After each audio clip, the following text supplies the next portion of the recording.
A buzzing late-night studio, lights blazing, cameras rolling, and an audience buzzing with anticipation. It's just another evening on Jimmy Kimmel Live, or so it seems. The guest tonight, none other than Samuel L. Jackson, a cinematic legend whose presence commands respect, whether he's delivering iconic lines on screen or speaking truth off it. What should have been a standard promotional chat for his latest blockbuster was about to ignite into one of the most unforgettable showdowns in late-night history. This isn't your typical celebrity interview gone off the rails. This is a story about respect, truth, and what happens when a talk show host dares to cross a line with a man who's spent decades fighting for what's right. Buckle up, because this tale will shift how you view late-night television forever. And if you're as gripped by this as we are, hit that subscribe button and drop a comment to let us know what you think about this seismic clash. The Jimmy Kimmel Live studio hums with pre-show energy. Stagehands dart around, tweaking lights and cameras. The audience, a mix of eager fans and curious onlookers, settles into their seats, their chatter filling the air. Behind the desk, Jimmy Kimmel flips through his note cards, flashing his signature grin as he preps for the night. Tonight's guest is a heavyweight, Samuel L. Jackson, a man whose career spans decades. From Pulp Fiction to the Marvel Cinematic Universe, his presence is electric, his reputation unassailable. This should be a slam dunk interview or promote the new movie, share a few laughs, and call it a night. But something feels off. There's a glint in Kimmel's eye, a subtle edge to his demeanor that hints at something more than the usual late-night banter. As the band strikes up and the cameras go live, Kimmel leans into the mic. Ladies and gentlemen, give it up for the one and only Samuel L. Jackson. The crowd erupts as Jackson strides onto the stage, all charisma and confidence. He waves, flashes a warm smile, and settles into the guest chair, adjusting his tailored jacket. "Good to be here, Jimmy," he says, his voice smooth but with that unmistakable gravitas. "Great to have you, Sam," Kimmel replies, leaning forward with a grin that's just a touch too sharp. "Can I call you Sam?" The audience chuckles lightly, expecting the usual playful exchange. But Jackson's smile doesn't waver as he responds, calm but firm. "Samuel works just fine." Kimmel's grin flickers, just for a split second, but it's enough to hint at what's coming. "Right, Samuel," he says, emphasizing the name. "So, let's talk about your new movie. But first, I got to ask you about something that's been on my mind." Jackson's eyebrow arches, a silent signal that he's clocked the shift in tone. "This isn't the usual warm-up." "What's that, Jimmy?" Kimmel leans in, his voice taking on a probing edge. "You've been pretty outspoken lately about certain issues in Hollywood. Don't you think you're coming on a bit strong?" The studio falls quiet. The audience, expecting light-hearted banter, senses the air thicken. Jackson's eyes narrow slightly, studying Kimmel like a chess master sizing up an opponent. "Strong?" he repeats, his voice steady but laced with steel. "I'm not sure I follow." Kimmel doesn't back down. "Come on, Samuel. All this talk about representation, how the industry treats certain actors.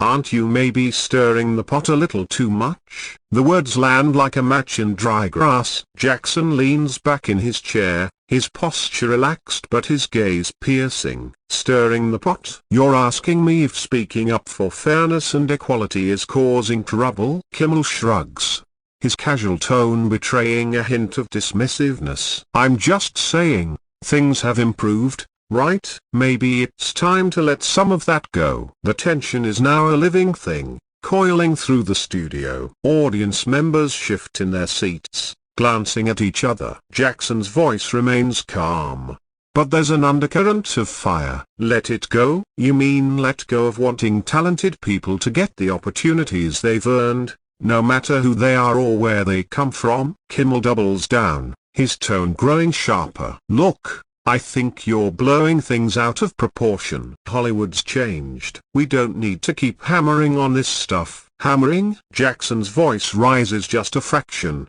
enough to make the room feel smaller. Jimmy, are you seriously calling the fight for equal treatment a hammering on a dead issue? The audience is dead silent now. Even the crew, usually focused on their tasks, can't look away. Kimmel tries to pivot, sensing he's losing the room. I'm not trying to start a fight here, Samuel. I'm just suggesting maybe you could focus more on your acting, less on politics. Jackson's jaw tightens, his eyes locked on Kimmel. My acting and my principles aren't two separate things, Jimmy. Never have been. Kimmel, perhaps sensing an opportunity to regain control, presses further. But don't you think actors should stick to entertaining? You know, stay in their lane? The question hangs in the air like a gauntlet thrown down. Jackson's hands grip the arms of his chair, his knuckles whitening. Stay in my lane? His voice is low,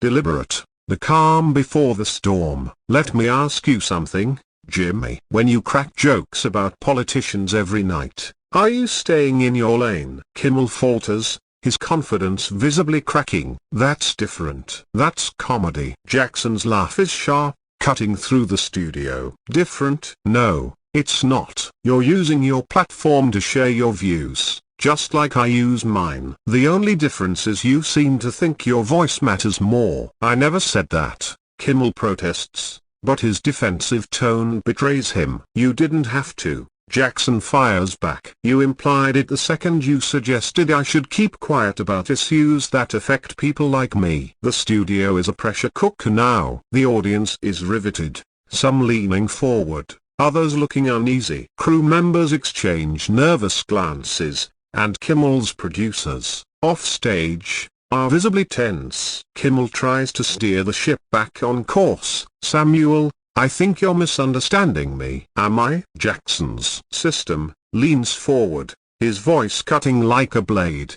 Because it feels like you invited me here not to talk about my movie, but to try to shut me up about what I believe in. Kimmel stammers, his polished host persona crumbling. That wasn't my intention. Then what was your intention, Jimmy? Jackson's tone is relentless, his eyes boring into Kimmel. Because this sure doesn't feel like a friendly chat. Kimmel glances off stage, desperation creeping into his expression. I just wanted an honest conversation about how you've been handling things lately. Jackson's eyebrows shoot up, his voice dripping with incredulity. Handling things?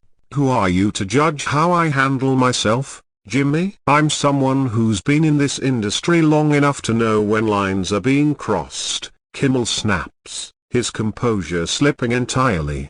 The silence in the studio is deafening. Jackson leans forward, his voice dropping to a dangerous whisper. What lines, Jimmy? Name them. Kimmel straightens, trying to reclaim authority. That speech you gave at the awards show last month, you called out half of Hollywood, made a lot of people uncomfortable. Jackson's laugh is icy, sending a chill through the room. Uncomfortable? Good. People should feel uneasy when they're part of the problem. That's the issue, Kimmel says, pointing at Jackson. That attitude. You act like you're the judge and jury of the industry. I act like someone who's been in this game for over 30 years and has earned the right to speak my truth, Jackson retorts, his voice rising with conviction. Something you clearly have a problem with. Kimmel shakes his head, his voice tight. I don't mind you speaking your truth. I mind you attacking people who are trying to do better. Attacking? Jackson's tone is sharp enough to cut glass. When have I ever attacked someone genuinely trying to make a difference? You're throwing around accusations without evidence. Kimmel presses on, sweat beading on his forehead. You criticize directors, producers, executives who are making efforts. Efforts? Jackson's voice booms. Efforts don't cut it, Jimmy. Efforts are promises without action. Hiring people, giving real opportunities, so that's what matters, not just talking about it. Kimmel's frustration is palpable. You can't expect change overnight. Overnight? Jackson's voice rises, his passion filling the studio. I've been in this industry for decades, Jimmy. How long is long enough to wait for fairness? The audience murmurs, the tension crackling. Kimmel wipes his brow, his voice faltering. I'm just saying, maybe be more diplomatic. Diplomatic, Jackson repeats, the word laced with disdain. You mean silent. You mean compliant. You mean I should smile and take whatever I'm given. That's not what I said, Kimmel protests weakly. It's exactly what you meant, Jackson counters, his stare unrelenting. Let me ask you, Jimmy, when was the last time you used this show to call out inequality in Hollywood? Kimmel hesitates, his mouth opening and closing. I support causes, sir. That's not what I asked, Jackson interrupts, his voice like thunder. When have you used this platform to address the lack of diversity in this industry? Kimmel mumbles, it's not really my place. But it's your place to tell me to be quiet. Jackson's words hit like a sledgehammer, exposing the contradiction. The audience shifts uncomfortably, the weight of the moment sinking in. Kimmel tries to pivot. Look, Samuel, I wanted a real conversation, man to man. Man to man? Jackson's voice is low and lethal. You ambushed me, Jimmy. You brought me here under the pretense of promoting my film, then tried to dress me down like I'm some troublemaker who needs to be taught a lesson. I didn't call you a troublemaker, Kimmel says, his voice barely audible. You didn't have to, Jackson replies, his tone searing. Your attitude's been condescending from the start. You questioned my name, my character, my right to speak out all in the first 5 minutes. Kimmel's face flushes, his confidence shattered. You're being oversensitive. The word lands like a spark in a powder cake. Jackson's hand slams down on the chair's arm, the sound echoing like a gunshot. Oversensitive? You're calling me oversensitive for calling out your disrespect. I didn't mean a. Kimmel stumbles, but Jackson cuts him off. You meant it, Jimmy. You think I should sit here and take your lecture, smile for the cameras, and be grateful for the privilege of being on your show? Jackson stands, his towering presence dominating the stage. You started this. You invited me here to humiliate me.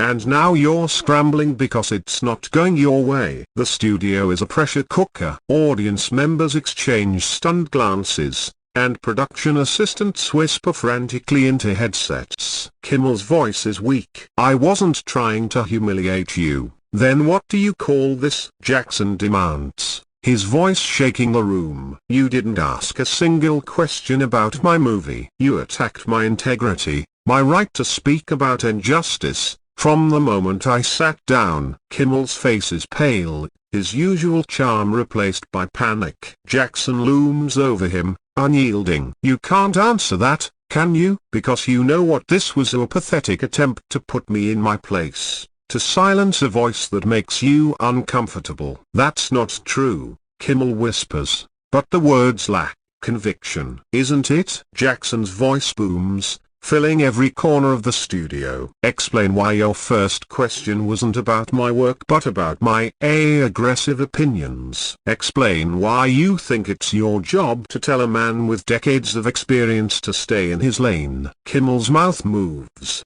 but no words come. The cameras capture his unraveling, every moment of his discomfort broadcast to the world. Jackson paces, his energy commanding the space. The real issue, Jimmy, is that you're fine with the status quo. You're fine with a world where people like me are supposed to be grateful for scraps and stay quiet about what we're denied. You thought you could lecture me, humiliate me, and I'd just take it. The audience is spellbound, witnessing a moment that transcends entertainment. Jackson's voice grows even more powerful. Let me school you on respect, Jimmy. Respect isn't a performance for the cameras. It's not pretending to care when it suits you. It's treating people as equals, not as problems to be silenced. Kimmel tries to interject, his voice shaking. Samuel, I respect you. I've always respected your work. My work. Jackson spins to face him,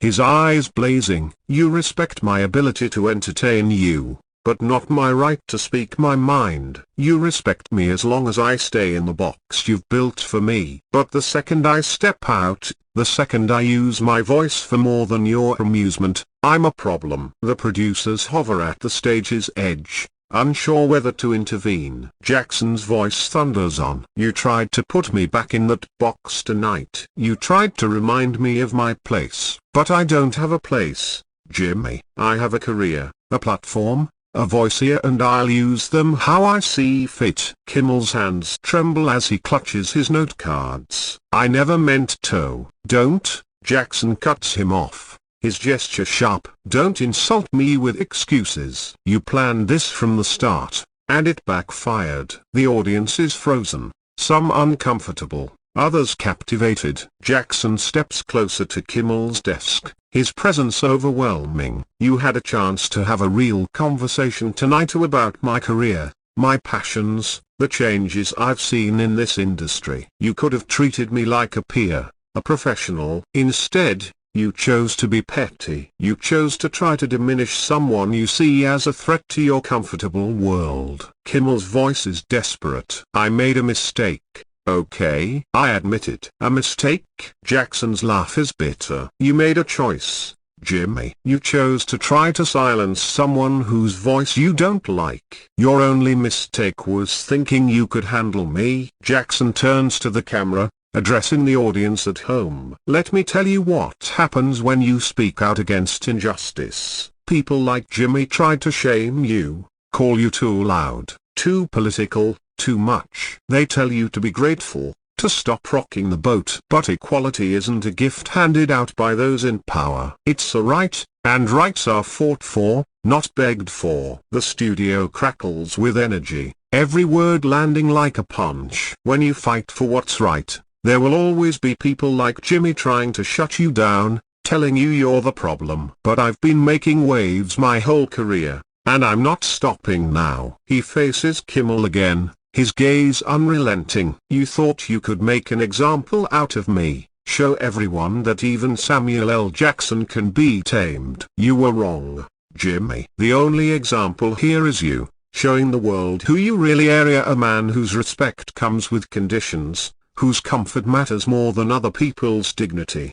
Security personnel appear at the stage's edge, summoned by the frantic producers. Jackson notices them and smirks. And there it is, the final move. When you can't win with words, you call in the muscle. The confrontation ends abruptly as Jackson, with a final look of disdain, walks off the stage, leaving Kimmel speechless and the audience stunned. The producers cut to commercial, but the damage is done. The clip goes viral, sparking debates across the internet about respect, power, and the role of platforms in addressing social issues. This wasn't just a clash of personalities, it was a clash of principles. Samuel L. Jackson stood his ground, refusing to be silenced or diminished. Jimmy Kimmel, caught off guard by the intensity of Jackson's response, became a symbol of the resistance to change, the discomfort with voices that challenge the norm.